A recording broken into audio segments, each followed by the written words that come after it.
तो स्टूडेंट्स, अपने last lecture में हम बात कर चुके हैं कि टोटल कॉस्ट क्या होता है, वेरिएबल कॉस्ट क्या होता है और फिक्स्ड कॉस्ट क्या होता है। एक बार थोड़ा सा फिर रिवाइज कर लेते हैं। टोटल कॉस्ट क्या होता है, जितना भी हम खर्चा करते हैं किसी गुड्स को प्रोड्यूस करने में, वो हमारा टोटल कॉस्ट हो जाता है। और फिक्स्ड कॉस्ट क्या होता है, फिक्स कॉस्ट होता है जो हम एक बार खर्चा कर चुके हैं। यानी कि जैसे कि आप कुछ चीज़ का प्रोडक्शन करना चाहते हैं, आपने मशीन परचेज कर ली, आपने कोई प्लांट परचेज कर लिया, आपने कोई बिल्डिंग परचेज कर ली। अब चाहे उसमें आप प्रोडक्शन कर रहे हैं या नहीं कर रहे हैं, आपका वो एक बार खर्चा हो चुका है, उसको हम क्या कहते हैं, फिक्स कॉस्ट कहते हैं। और वेरिएबल कॉस्ट क्या था हमारा, वेरिएबल कॉस्ट था कि जब हम जैसे जैसे यूनिट प्रोड्यूस करते रहते हैं तो वैसे वैसे हमारा खर्चा भी बढ़ता रहता है, उसको हम क्या बोलते हैं, वेरिएबल कॉस्ट बोलते हैं। आज इस लेक्चर में हम पढ़ेंगे relationship between total cost, fixed cost and variable cost. ठीक है, कि इनके बीच में क्या रिलेशनशिप है, कि किस तरह से जो टोटल कॉस्ट होता है वो वेरिएबल कॉस्ट और फिक्स्ड कॉस्ट से बनता है। हमने पढ़ा था कि जो total cost is equal to fixed cost plus variable cost, इसके बारे में हम पहले भी जान चुके हैं। सो स्टार्ट करते हैं। In short run, total cost is equal to fixed cost plus variable cost. Relation of threes are given below. बता रहा है कि आज नीचे हमारी रिलेशनशिप दी हुई है और हमें पता है कि जो टोटल कॉस्ट होता है वो फिक्स्ड कॉस्ट और वेरिएबल कॉस्ट का ऐड करके दोनों निकलता है। अब देखिए बेटा, इस टेबल में ये हमारी आउटपुट दे रखी है, ये हमारा फिक्स्ड कॉस्ट है, ये हमारा वेरिएबल कॉस्ट है और ये हमारा टोटल कॉस्ट है। अगर आप ध्यान से देखेंगे तो जब आउटपुट 0 थी तब भी हमारा फिक्स्ड कॉस्ट था। फिक्स्ड कॉस्ट मतलब क्या होता है कि आपने स्टार्टिंग में जो कॉस्ट लगा दिया है, जैसे प्लांट एक बार खरीद लिया, आपने चाहे आउटपुट 0 प्रोड्यूस किया, कुछ भी प्रोड्यूस नहीं किया, फिर भी आपका फिक्स्ड कॉस्ट लग चुका है। जैसे प्लांट खरीद के रख दिया तो आपका फिक्स्ड कॉस्ट तो लग गया, 20 लाख 30 लाख जो आपने लगाया।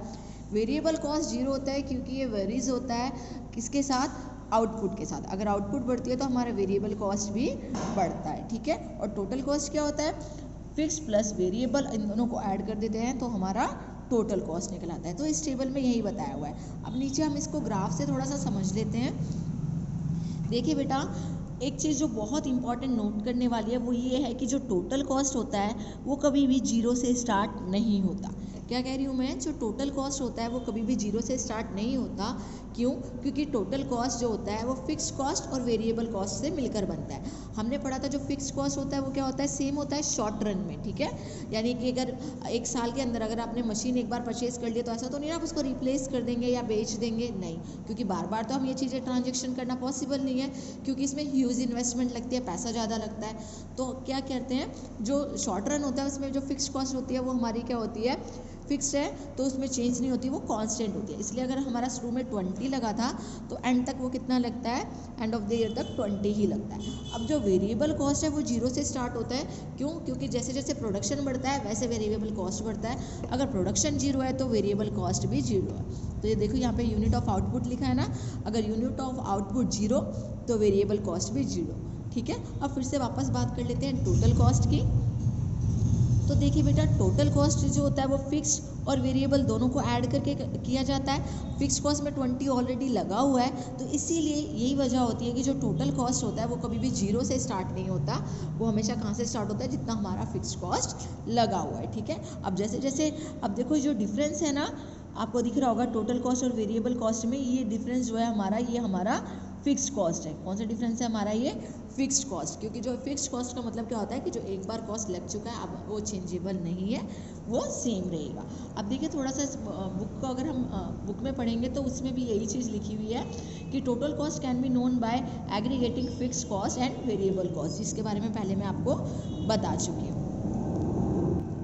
अब इसके बाद कुछ फॉर्मूला दिए हुए हैं, जैसे कि जो टोटल कॉस्ट होता है वो हमारा होता है टोटल फिक्स्ड कॉस्ट और टोटल वेरिएबल कॉस्ट, जिसके बारे में बात कर चुके हैं। अगर हम इस फॉर्मूले से बाकी किसी की भी वैल्यू डिराइव करना चाहेंगे तो बहुत इजीली हो जाएगी। जैसे टोटल वेरिएबल कॉस्ट की कैसे निकलेगी, टोटल कॉस्ट सबसे बड़ा होगा क्योंकि दोनों को ऐड करके आता है, तो टोटल कॉस्ट में से TFC माइनस कर देंगे। अगर हमें TFC निकालना है तो क्योंकि टोटल कॉस्ट बड़ा है तो हम उसमें से TVC माइनस कर देंगे। इस तरह से ये तीनों ही बहुत ईजीली निकल जाते हैं। और इनका रिलेशनशिप क्या है, रिलेशनशिप ये है कि जो टोटल कॉस्ट है वो टोटल फिक्स्ड कॉस्ट और वेरिएबल कॉस्ट को ऐड करके बनता है। ठीक है, यानी जो टोटल कॉस्ट होगा वो टोटल फिक्स्ड कॉस्ट और वेरिएबल कॉस्ट दोनों से ज़्यादा होगा, क्योंकि उसका वैल्यू जो है वो दोनों को ऐड करके बनी है। ठीक है, और एक और बात ये है कि अगर टोटल कॉस्ट और टोटल फिक्स्ड कॉस्ट और टोटल वेरिएबल कॉस्ट में से अगर हमें कोई दो आइटम दी हुई है तो हम इजीली थर्ड आइटम को निकाल सकते हैं। अब बात कर लेते हैं हम एवरेज कॉस्ट की। देखिए बेटा, एवरेज कॉस्ट, एवरेज के बारे में हमें पता ही है क्या होता है, नंबर ऑफ आइटम्स को हम डिवाइड करके निकालते हैं।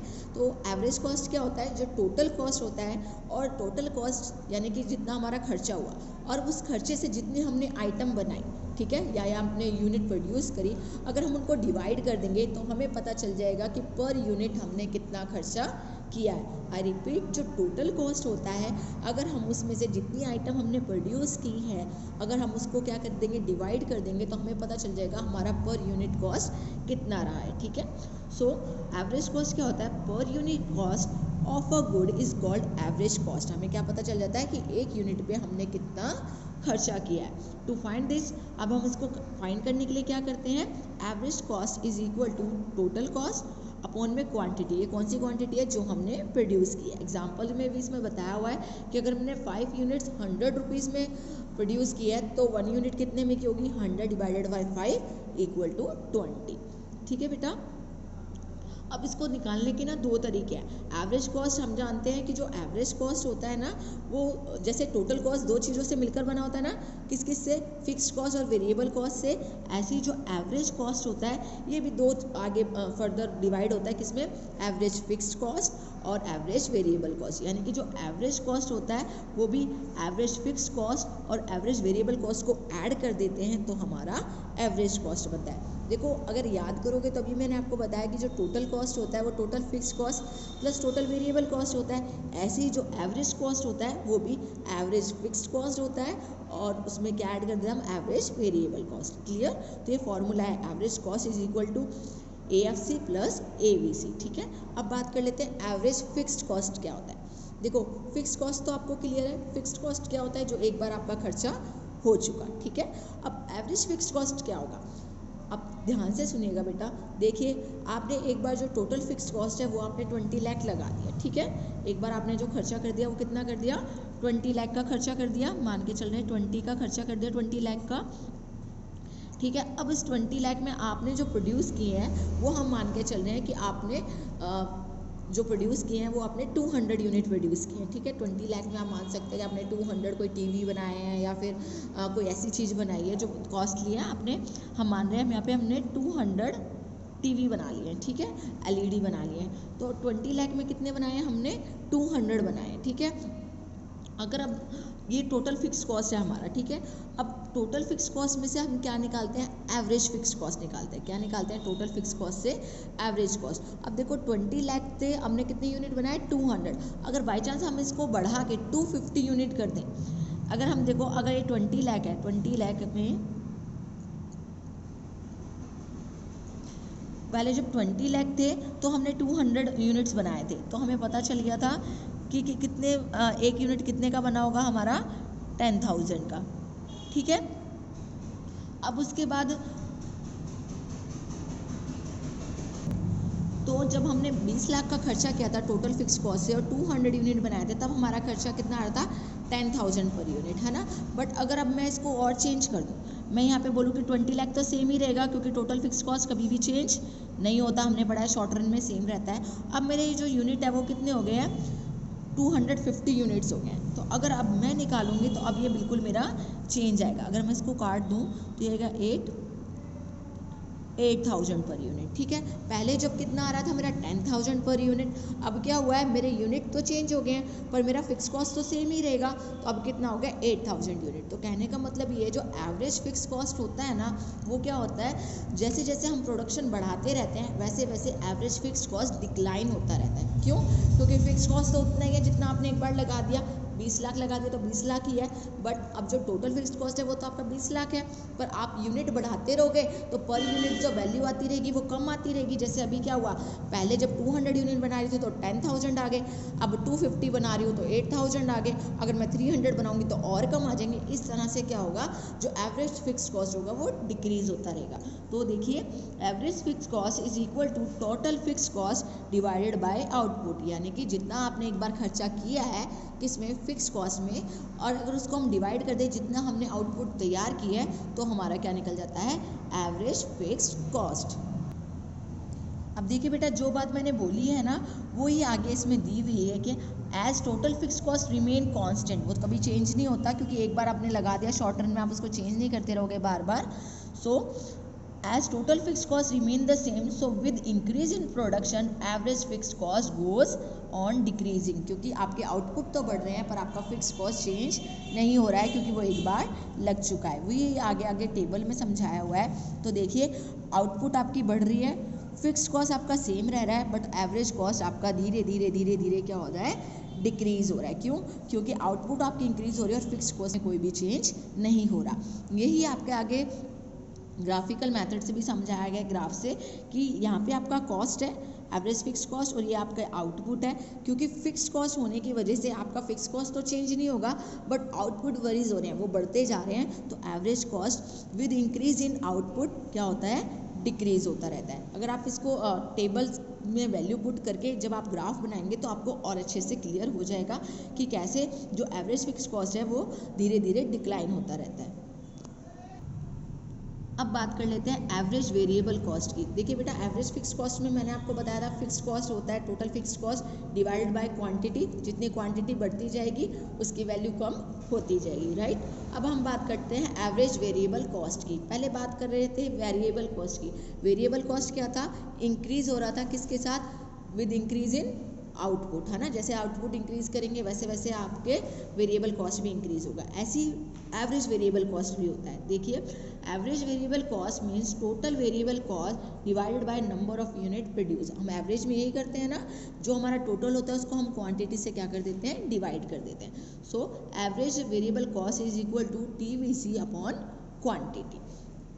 सो as production increase AVC first decrease and then increase. ये लाइन थोड़ी सी इंपॉर्टेंट है बेटा, ध्यान से देखिए। लिखा है जब एवरेज प्रोडक्शन इंक्रीज होता है तो जो एवरेज वेरिएबल कॉस्ट होता है शुरू में तो क्या होता है, डिक्रीज होता है और बाद में क्या हो जाता है, इंक्रीज हो जाता है। ऐसा क्यों होता है, ऐसा इसलिए होता है क्योंकि देखिए टोटल वेरिएबल कॉस्ट तो बढ़ता है। हमने पढ़ा था कि variable cost with increase in output बढ़ता रहता है, ठीक है। बट एवरेज वेरिएबल कॉस्ट शुरू में तो कम होता है और बाद में बढ़ता है। ऐसा इसीलिए होता है क्योंकि जब हम शुरू में यूज़ करते हैं वेरिएबल कॉस्ट तो हम अपने आउटपुट भी मैक्सिमम यूज़ करते हैं। जब तक हम उसे मैक्सिमम यूज़ करते रहते हैं तो जब तक मैक्सिमम पॉइंट आता है तब तक हमारा AVC तो डिक्रीज रहता है, एवरेज वेरिएबल कॉस्ट, ठीक है। बट एक पॉइंट के बाद क्या होता है, उसके बाद जो हमारा एवरेज वेरिएबल कॉस्ट होता है वो बढ़ना स्टार्ट हो जाता है। फिर से बता देती हूँ एक बार, देखिए जो हमारा टोटल वेरिएबल कॉस्ट होता है वो क्या होता है, इंक्रीज होता रहता है आउटपुट के साथ, है ना। बट जो एवरेज वेरिएबल कॉस्ट होता है वो शुरू में तो डिक्रीज होता है। क्यों? क्योंकि हमने लॉ ऑफ प्रोडक्शन पढ़ा है। अगर आप याद रहेगा ना लॉ ऑफ वेरिएबल प्रोपोर्शन, तो आपको अगर वो आता है तो आप इसे अच्छे से कर पाएंगे। तो लॉ ऑफ वेरिएबल प्रोपोर्शन में हम क्या करते हैं, मैक्सिमम यूटिलाइजेशन करते हैं रिसोर्सेज का। तब तक क्या होता है, हमारा AVC डिक्रीज होता रहता है और उस पॉइंट पे पहुंचने के बाद हमारा AVC क्या होता है, इंक्रीज होना स्टार्ट हो जाता है। अब देखिए बेटा, इस टेबल में भी यही बताया हुआ है कि ये हमारी आउटपुट है 1 2 3 4, ये हमारा टोटल वेरिएबल कॉस्ट है, ये हमारा एवरेज वेरिएबल कॉस्ट है। तो एवरेज वेरिएबल कॉस्ट एक पॉइंट तक तो क्या हो रहा है, डिक्रीज हो रहा है। अगर आप ध्यान देंगे तो, है ना। पहले 40, 36, 32, 28, 25, ठीक है, फिर 25.6, 25.3, उसके बाद क्या हुआ, धीरे धीरे धीरे यहाँ पर आप देखेंगे तो 26.3 और 31 यहाँ पर जाकर ये इंक्रीज होना स्टार्ट हो गया। यानी कि इस लेवल तक हमने मैक्सिमम यूटिलाइजेशन कर लिया अपने रिसोर्सेज का। अगर हम इससे ज़्यादा करते हैं तो क्या होता है, एवरेज वेरिएबल कॉस्ट हमारा बढ़ना स्टार्ट हो जाता है, ठीक है। अब देखो बेटा, जो बात हमने अभी टेबल में पढ़ी है वही नीचे लिखी हुई है।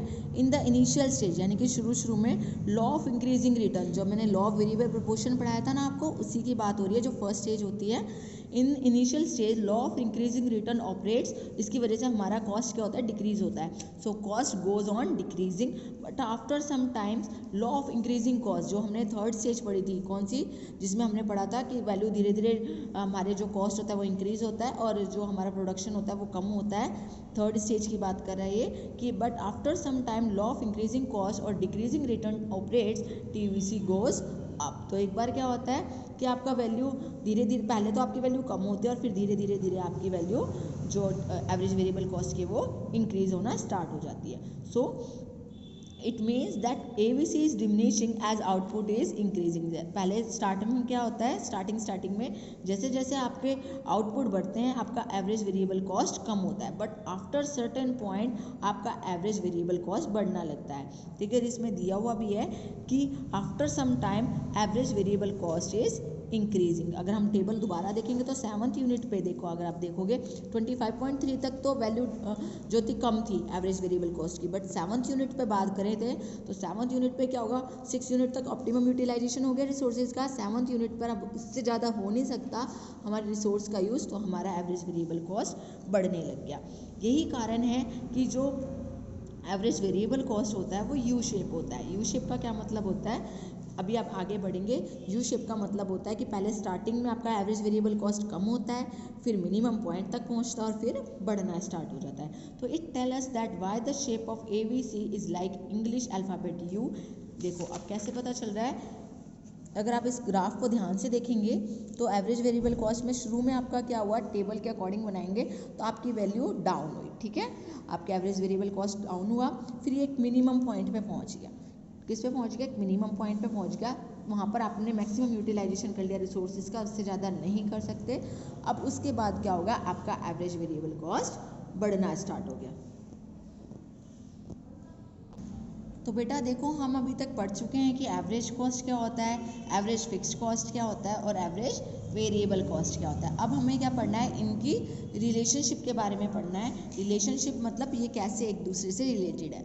मैंने आपको स्टार्टिंग में बता दिया था, जो एवरेज कॉस्ट होता है वो एवरेज फिक्स्ड कॉस्ट और एवरेज वेरिएबल कॉस्ट का सम होता है। तो यही लाइन यहाँ लिखी हुई है कि average cost is equal to AFC plus ABC। और यही आगे देखो बेटा टेबल फॉर्म में एक्सप्लेन किया हुआ है कि एवरेज फिक्स्ड कॉस्ट हमारा ये है, एवरेज वेरिएबल कॉस्ट हमारा ये है। तो एवरेज कॉस्ट क्या हो जाएगा, average fixed cost plus average variable cost, दोनों को ऐड कर देंगे तो हमारा क्या आ जाएगा, एवरेज कॉस्ट आ जाएगा। ठीक है, अब देखिए बेटा जो हमारा एवरेज कॉस्ट होता है वो क्या होता है, वो AFC और ABC का बीच में हम उसको ऐड कर देते हैं तो हमारी वैल्यू निकल जाती है।